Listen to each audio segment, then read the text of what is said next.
कुठं काय बघतोय? कुठं काय बघतोय? रस्त्यात जरा एखादी तरुण मुलगी दिसली की वाढवलेल्या या वासरासारखं ठरतात.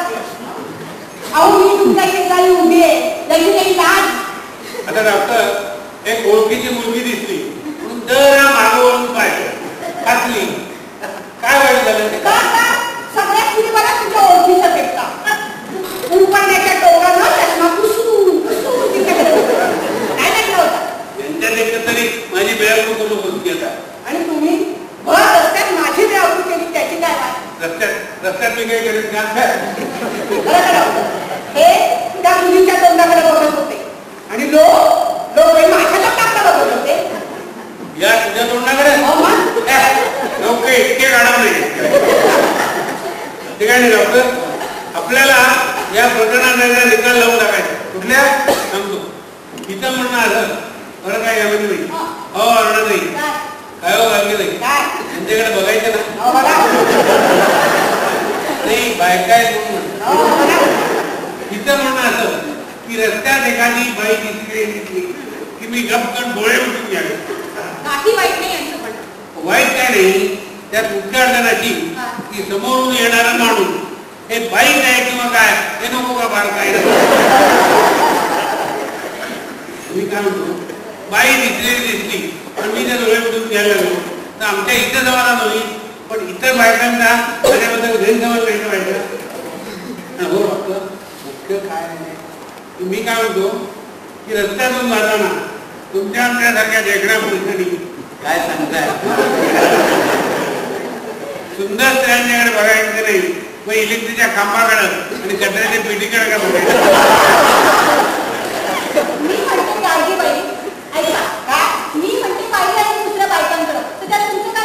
काय बोललात आता मी तुमच्याकडे पाहिलं तुमचं काय बिघडलं?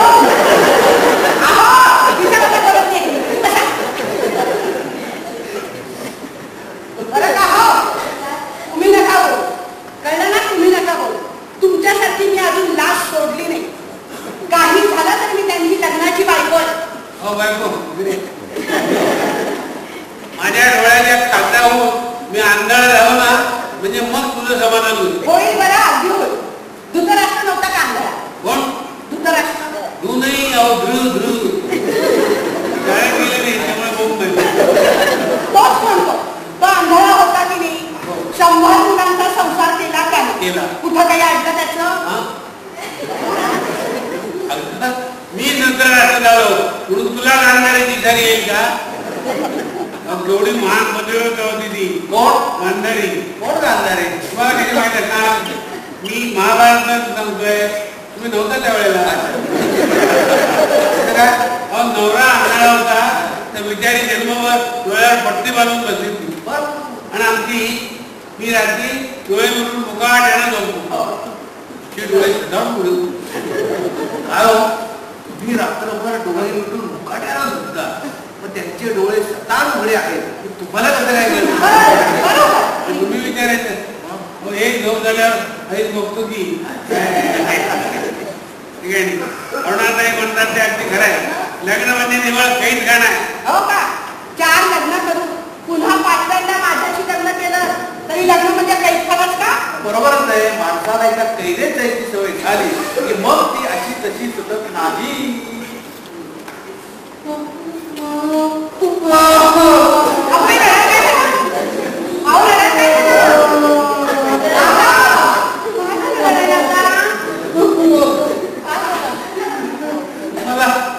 मला माझ्या पहिल्या 4 बायकांची आठवण झाली. देव त्यांचं भलं करू. पण हे प्रकरण काय माझ्या लग्नाच्या केस झाल्यानं मी 4 वेळा सही सलामत सुटलो.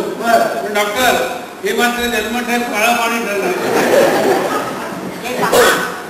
आणखी 5 बायका पचवा तुम्ही, कळलं ना? आणखी 5 बायका पचवा.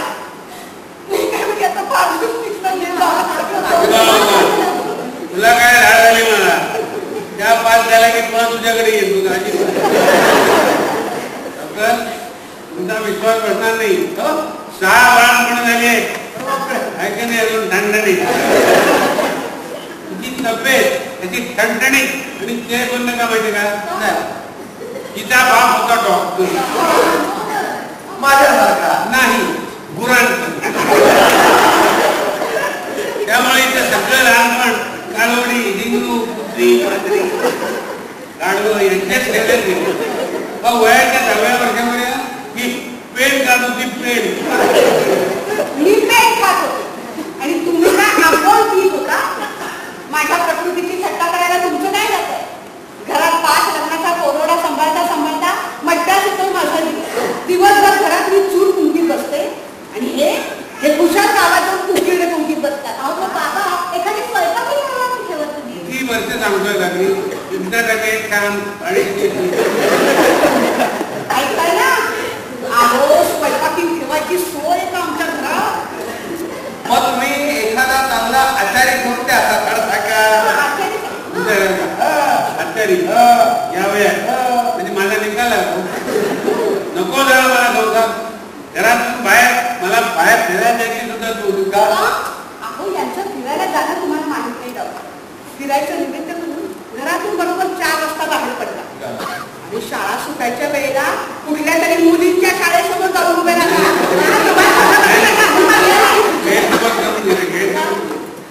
त्या मुलींच्या शाळेसमोर एक मोफत वाचन आलंय. बर ते 4 वाजता ओढलं आणि मुलींची शाळा नेमकी 4 वाजता सुटते. आता मी काय म्हणणार हो घरी वर्तमानपत्र वाचायची सुद्धा मला म्हणली. वर्तमानपत्र घेता आणि त्यातल्या कुठल्या कुठल्या त्या घाण जाहिराती काय तर तुमचं ते काय म्हणतात ना गुपचूप का तुझ्या मध्ये काय वर्तमानपत्रातले गृह संस्कार वाचूक काय. हा मेला, तो गाडी घरी गेला, त्यानं मुलीने जीव दिला. तुम्ही यांना धार्मिक पुस्तकं आणून द्या. अहो तेही करून पाहिलं. चांदी रेशमी बांधण्याची गीता आणून दिली. गीता हिरवी रेशमी लोकरी नाही मस्त गीता. गीता बाई बद्दल बोलत नाहीये मी. बाई सुचून देते. गीता गीता वाचायची गीता. गीतेच्या पोटात कामशास्त्राचं पुस्तक करून भगवान श्रीकृष्णानं शाप दिला ना म्हणजे बघ तुम्हाला कळणार आहे. त्या श्रीकृष्णाचा भाग खाऊन खाई जाऊ नको. मग 16,108 बायका घेऊन सुद्धा गोकुळाच्या गवळ्यांच्या संसाराचा गोपाळ कालाकडे केला. त्याचा मला दोन देते. पहा काही आहे का देवाचं काय हो म्हातारपणी तुम्हाला असलं बोलणं शोभतं. कोण तुझ्याशी लग्न केल्यापासून मी 10 वर्षाला म्हातारा पण आणणार नाही. तसं माझं वय झालं नाही. पहा तुमचा हा पोरगटपणा वाटला ना म्हणजे तुम्ही म्हातारे आहात असं कुणाला सांगून सुद्धा खरं वाटणार नाही. बरं का डॉक्टर तंबाखू खाण्याचं निमित्त करतात आणि कसल्या तरी शक्तिवर्धनाच्या गोळ्या सगळ्याच असतात. बरेच औषध दिसतंय की बाबा. मी कालच वाचलं काय पुरुषाची 3 वय असतात. शारीरिक, शृंगारिक आणि मानसिक. ते तुमच्याकडे पाहिल्यानंतर ते काल वाचलेलं खरं वाटायला लागलं. हे वाचन झालं. अहो डॉक्टर मी तुम्हाला सांगते ना यांचं शारीरिक वय जरी 60 वर्षाचं असलं तरी शृंगारिक वय अगदी 20 वर्षाचं. मातोश्री पुरेशाची फाईल म्हणा नवऱ्याची ती नाटकी करते पुढल्या जन्मी कोण होती. तुमची बायको होण्यापेक्षा वाईट जन्म कुठला राहिलाय का. नाही राहिला. पहिल्या जन्मी वैवाहिक संसाराचा हा नमुना पाहिला म्हणजे लग्न संस्थेने कट्टा पुरस करताना देखील लाजेला माना खाली घालायला लागली. अगं एकमेकांचा उडेपणा शोधायला कसं अगदी डोळ्यात तेल घालून बसतात. त्या आपल्या कसलं सुख आणि स्वातंत्र्य मिळालं. म्हणून आपल्या पूर्वजांनी योग्य नियम घालून दिलाय. ना स्त्री स्वातंत्र्य मराठी. स्त्रियांना स्वातंत्र्य म्हणून देऊ नये. असल्या स्त्रियांना तर मुळीच देऊ नये. मग काय तुमच्यासारख्या पुरुषांना द्यावं होय. पायातल्या पायपोसाप्रमाणे पुरुषांची किंमत ठेवायला पाहिजे. तरच आजचे हे संसार सुखाचे होती. या सुशिक्षित मुलींनी नवरे लोकांना मोकळं सोडलं आणि आमच्या देशाचं पार वाटोळं करून टाकलं. तुम्ही वाटते तो शोध लावा. वाटते त्याला स्वातंत्र्य द्या. पण या नवरे मंडळींना जरा म्हणून इकडचं तिकडं फिरकू देऊ नका. ज्या दिवशी नवरे स्वतंत्र होती त्या दिवशी बायकांच्या आयुष्याचं वाटोळं झाड म्हणून सांगता.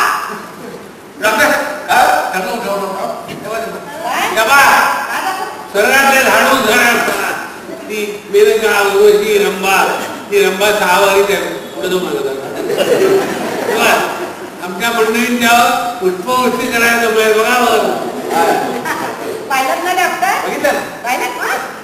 स्वर्गात इतके देव आहेत पण यांना नेमक्या अप्सरा दिसल्या. मेनका रंभा उर्वशी. काय बाबा नाही म्हटलं स्वर्गात गेल्यावर तुम्ही अगदी धुमाकूळ झाला.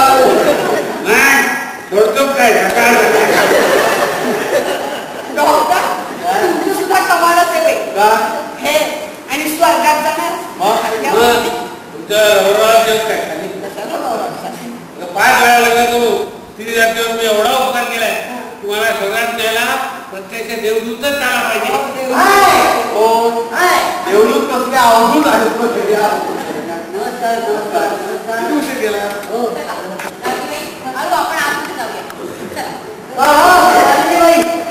नाही म्हणजे आम्ही आलो तुम्ही चालत की काय? आतमध्ये कामं खोळाव येतात.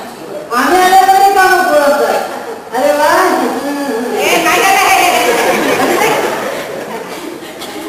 काय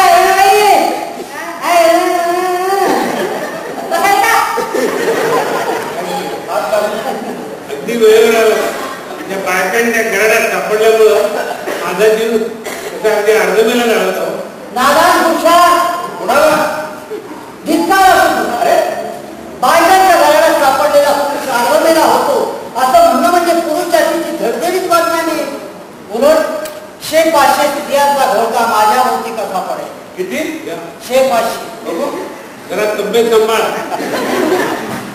या कायद्यानं माझा जीव कसा पापलेट सारखा तुझ्यासारख्या ब्रह्मचार्याला ही असली भाषा सोबत नाही आहे. सांगता काय अजूनही ब्रह्मचारी हा सगळा मारुतीचा ब्रह्मचारी आहे. डॉक्टर मारुती हा ब्रह्मचारी नव्हता अजय म्हणतोय असं एका विद्वानानं सिद्ध केलेलं आहे. बरं. तुम्ही लोक मी ब्रह्मचारी आहे म्हणून माझी थट्टा करता. नाही, करा थट्टा पण मी ब्रह्मचारी का राहिलो याचा कधी कुणी सहानुभूतीने विचार केलाय का? काय अवघीच का कुणी ब्रह्मचारी राहतं केवळ ना इलाजाच्या पोटी ब्रह्मचार्याची निपत होत असं. आता तुम्हाला वाईट गोष्ट माझ्यासारख्या ब्रह्मचारी बंधूच्या आठवण होतं ते ठीक आहे. होत्या मी म्हणतो पुरुषांचा सोडा काय सोडा पुरुषांचा विषय सोडा पण स्त्रियांना कृतीने राहू द्या ओळखाने तरी दाखवा. कशाला लग्नाच्या भावना करतात. चांगला सुखाचा देह दुःखात टाकायची का आवडत झाली तुम्हाला. माहिती आहे काय बघा म्हणतो लग्नापूर्वी आयुष्य म्हणजे एखाद्या अद्भुत रम्य कादंबरी सारखं वगैरे वाटतं. पण लग्नानंतर आगगाडीच्या वेळापत्रका इतकं वृक्ष वाटायला लागतं ना. झाली काय माहिती काय लग्न होऊन 1 वर्ष झालं नाही. आज 6 सुद्धा मी 1 नाही 5 लग्न केले. किती 5. मग तोच हात करा या कायद्यावर मारा. या हाताने झालं तर एखादं तरी होऊन जाईल.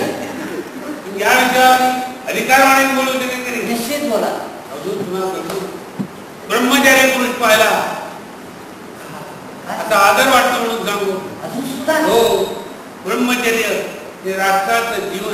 बरोबर ब्रह्मचर्य हे पुरुषाचं बल आहे, ओझ आहे, तेज आहे, सामर्थ्य. बरोबर आहे. ब्रह्मचर्य हे राष्ट्राचं हे बरेच वर्ष मी ब्रह्मचर्याला बोललो मला आठवत नाही. अजिबात बोलू नका. ब्रह्मचर्य राष्ट्राचं हे आहे. लग्नासंबंधी वाटेल ते बाबा ब्रह्मचर्यावर बोलण्याचा आता तुम्हाला अधिकार नाही. हे खरं आहे. तुमच्या ब्रह्मचार्याची तुम्हाला स्वप्नात तरी कधी आठवण होते का? नाही तुम्ही लग्नासंबंधी काही ऐकू नका. तुम्ही माझं आहे काय तुम्ही बेदाशक लग्न करून टाका. काय विनोदी जास्त नाही तो.